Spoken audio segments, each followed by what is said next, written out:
This video is brought to you by Squarespace. From custom domains to beautiful websites using their easily customizable templates that you can have up and running in minutes, e-commerce, email and email marketing, SEO, analytics, and scheduling, Squarespace does it all and has done it for us for the last 11 years. If you are a small to mid-sized business in any industry, Squarespace is the place to go for all of your website needs. Hop over to www.squarespace.com/hugh for a free trial. And if you like what you see and want to move forward, receive 10% off your first order by using the discount code HUGH at checkout. Thanks, Squarespace. This is going to be very brief because it is a first thoughts only piece. Once I actually have the Noctilux 35-1.2 in hand and can use it in anger, I'm sure I'll have more to say about it, but that doesn't mean that today won't come with a very high signal-to-noise ratio. It will. Hey everybody, I'm Hugh Brownstone for 3 Blind Men and an Elephant, and let's start here. Every now and again, I come back to this photograph, labeled simply New York 1946, by Henri Cartier-Bresson. Why? Because it puts me right there. In the thick of it, in the thick of the emotion, a time portal to a broader context than what the image alone reveals. It is, for me, a perfect photograph. Perfect, among other things, in being only as sharp as is ideal to support the essence of it. What precisely do I mean by this? I mean, the image is closer to how I see with my own 2 eyes in real life, at that distance, in that kind of fractional second, without glasses, focused on the essence of what it is I'm seeing. Joy, relief, pain, release of being reunited. I don't notice strands of hair or herringbone patterns in a coat that may or may not be there. The image bypasses the part of my brain that evaluates those kinds of details and goes straight to the heart of it. This photograph resonates with me profoundly. And it reminds me, every time I look at it, that Cartier-Bresson once said, "Sharpness is a bourgeois preoccupation," which, fair enough, is actually more flippant than insightful. But it is a lovely turn of a phrase, and does have power for those of us who choose to learn the context in which he said it. But what does any of this have to do with Leica's recently announced $9,650, 460-gram Noctilux-M 35mm f1.2? What does any of this have to do with my work and with your work? Glad you asked. Let's dispense with what many of you already know, save to a reduction to its essence. 1. This is the first wide normal Noctilux in history. 2.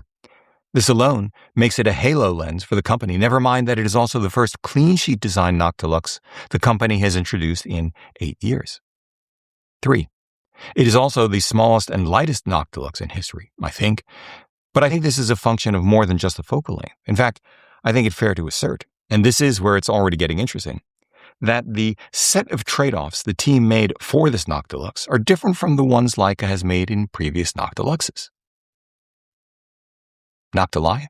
That's because, it seems to me, that beyond size and weight, the company has placed a higher priority on cost as a constraint on image quality than every other Noctilux which preceded it, most notably when compared to that most recent Noctilux to which I just alluded, the $15,615 1.06 kilo 75-1.25 announced at the end of 2017. Some of us may feel this 35-1.2 Noctilux is nosebleed expensive. I get it, even more expensive than the Apo Sumerpron 35 f2. Hold that thought. Others among us may consider it a bargain relative to the 75-1.25. I get that too. But for me personally, I think of that price tag as simply the price below which the company would have chosen not to produce it. I think that's fair. But before I share with you my thoughts about use cases and image quality, for which again, for now, I can only rely upon MTF charts rather than shooting out in the real world when shooting out in the real world is what matters to me, I do want to share this. I think this particular lens is reason enough why Leica should offer a camera with a 9.44 million dot, 0.64-inch full 1x magnification QXGA OLED EVF, like the one found in our Sony a7R5, Sony's a7S III, a9 III, and a1 series cameras, and the Fujifilm GX100 II. VisaFlex 3, anyone? MEV2? I say this because this is a lens with incredibly shallow depth of field wide open, difficult for even the best of us to focus with precision using a rangefinder. The speed of the Noctilux in such a compact package, further gated by the lens mount itself in terms of diameter and flange distance, make it inherently softer and less contrasty wide open than, say, the Summicron M35 at its maximum of f2, thus making it difficult to focus when using an EVF as well. This is not idle speculation. Shooting around the house with my Voigtlander Nocton 35 1.2 Mark IV spherical is a proxy for the Noctilux on both my 5.76 million dot Full HD SL3 and Claudia's 9.44 million dot QXGA Sony a7R5. The difference through the EVF was dramatic. I could only approximate critical focus on the SL3. I could see it on the a7R5. The difference showed up in the images when I compared them side by side at high magnification on my computer too. The Sony image was sharp. The Leica image not quite. And that's with the highest resolution, highest magnification EVF Leica offers. Better than the same resolution but lower magnification Q3. Better than the MEV1, basically the same as the Q3. Better, but surprisingly not that much better, than the 3.7 million dot SVGA used in the VisaFlex 2 for the M11. In other words, without a focusing system worthy of it, shooting the 35 Nocti wide open, which is the primary scenario where the price, size, weight, and image quality make sense, well, in my hands at any rate, the lens cannot be used consistently, reliably, to its fullest potential on a Leica camera. To be confirmed once I go hands-on. But let's set all of that aside now, because the important thing, as always, is this. What can the Noctilux do for you that you can't already do with what you've got? And even if it does, so what? Does it really matter?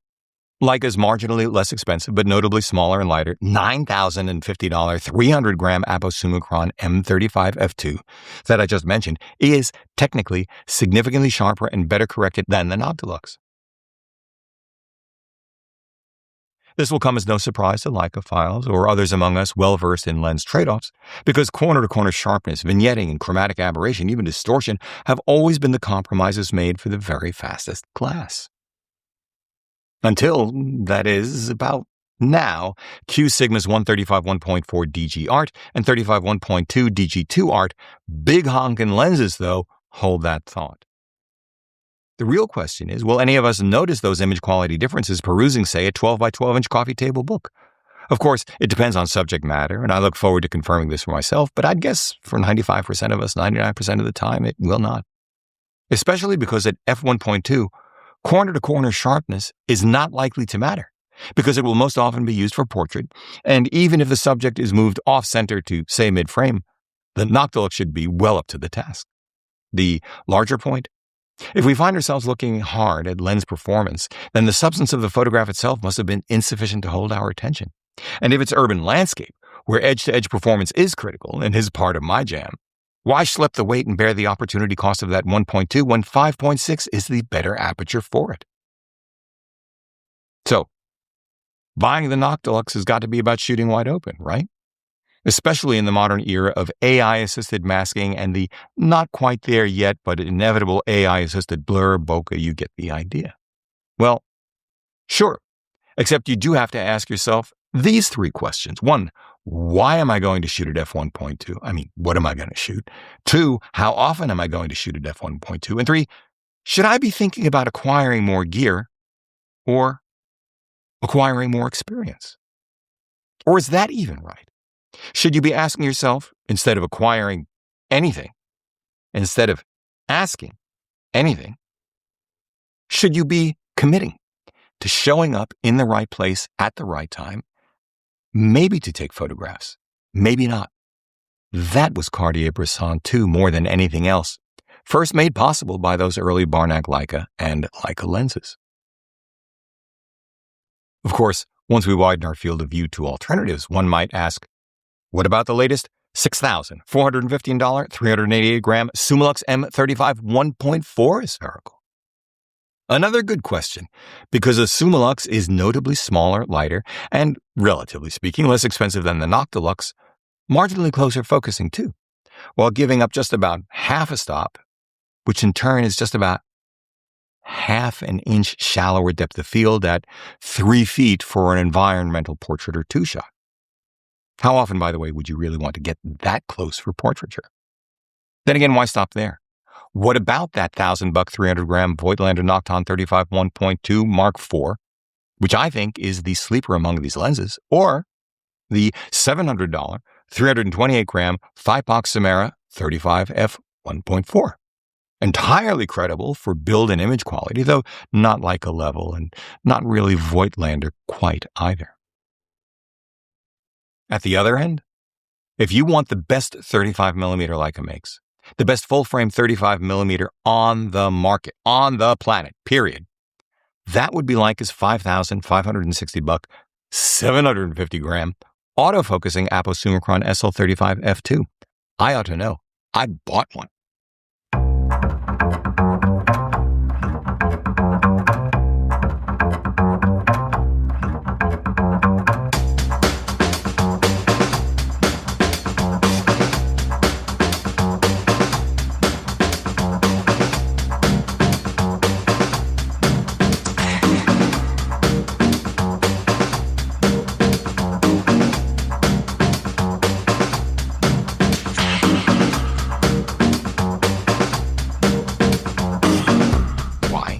Because the image quality compromises made in the design of this Noctilux were driven by 4 constraints: size, weight, price, and the M mount itself, as I've already mentioned. Relatively speaking, practically the only design constraint Leica had for all of the aposummicron SL primes was to use the same lens barrel.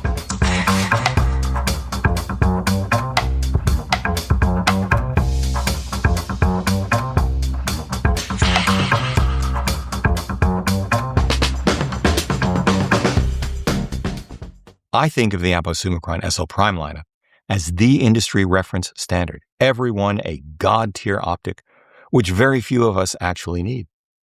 But most of us would see the difference very clearly at high magnification. Doesn't matter if you don't intend to crop the crap out of an image more than every now and again, but I do. Then again, you know what? That apo of mine has been gathering dust since buying the Q343 with its integrated aposummicron 43mm f2.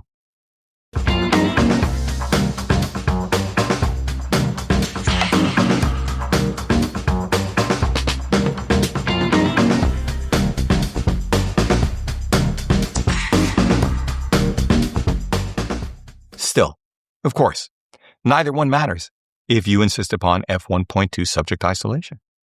In that case, for the highest image quality I've ever seen in a 35 1.2 with the highest possible hit rate, you could spend 1/4 the price of the aposummicron SL35 f2, less than 1/6 the price of the Noctilux, and pick up Sigma's autofocusing 35 1.2 DG2 Art.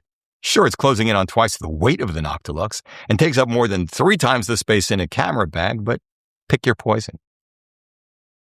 The thing of it is, every single lens I've just mentioned slays the lens Cartier-Bresson used for New York 1946. The sensors slay the film that was available to him. The point?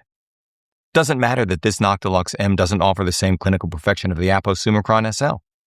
Doesn't really matter that a Fipox 35 1.4 isn't as good as a Voigtlander, isn't as good as the Noctilux. Because the real question is this: how many of us, how often, if ever, experience the moment when head, heart, and eye align to get a shot like that? This was Cartier-Bresson too. All of which leaves us where precisely? I'll recap it this way.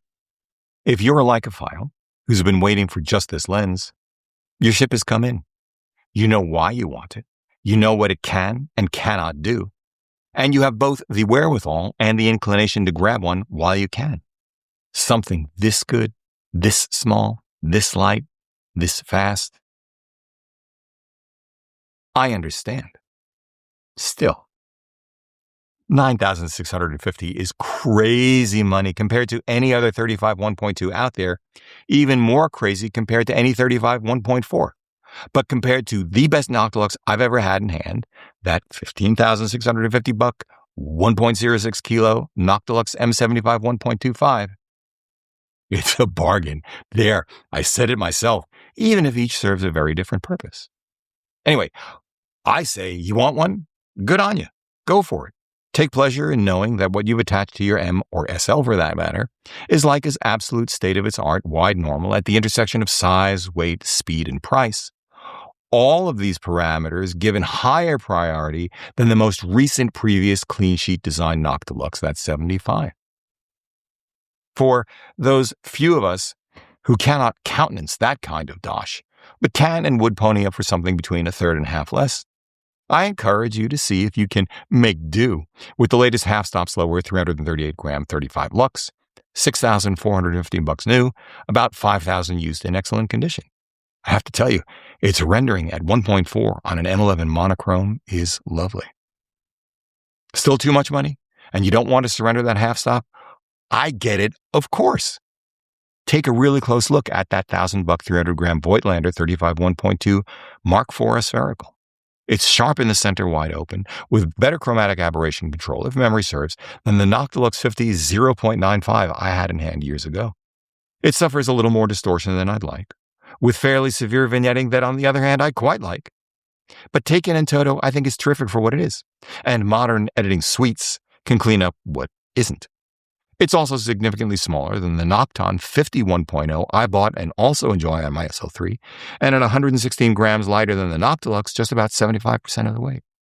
Finally, if $1,000 is still beyond your reach, but you'd love to make a manual focus 35 1.2 your go-to, well, slow down a sec and seriously consider giving up that half stop and take a hard look at a used Thybox Samara 35 1.4 for under $500 in M mount, under $400 in Nikon Z mount. Really nice build quality, very credible image quality, and viewed on that 12 by 12 inch coffee table photo book, anyone would be hard pressed to judge any page in it other than the image itself. All of these lenses, I think it's fair to say, offer image quality which exceeds the capability of that particular medium, image size, and viewing distance to display it. The simple truth is that it is hard to find a truly dreadful lens these days. Pretty hard to find a lens that doesn't exceed the resolution capable of being displayed on normal size prints at normal viewing distances too. As we close out for today, I'll just leave you with this thought, back to the gear itself and to the essence of Leica.